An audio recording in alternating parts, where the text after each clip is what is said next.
السلام علیکم۔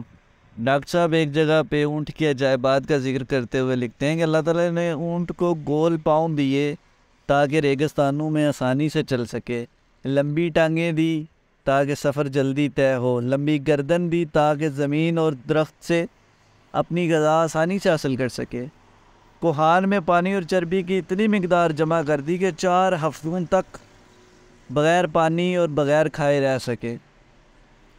اگر شتربان بے توشہ ہو جائیں، یعنی ان کا ساز و سامان ختم ہو جائے، تو ناقہ کا دودھ پی سکے۔ اونٹ کی غذا تمام جنگلی پودے اور درخت بنا دیے جنہیں دوسرے جانور عموماً چھوتے تک نہیں۔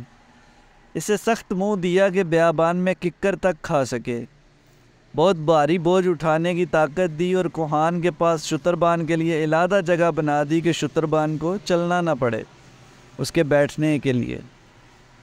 مطیع و فرما بردار بنا دیا کہ صحیح معنوں میں اس سے فائدہ اٹھایا جا سکے۔ اونٹ اگر ایک دفعہ راہ دیکھ لے تو اسے برسوں یاد رکھتا ہے، خواہ اس کے تمام نشانات مٹ گئے ہوں۔ اونٹ کے ان ہی عجائبات کی طرف قرآن مجید یوں متوجہ کرتا ہے، دیکھتے نہیں کہ اونٹ کس طرح بنایا گیا۔ سورہ غاشیہ کی آیت نمبر 17 میں یہ بیان کیا گیا۔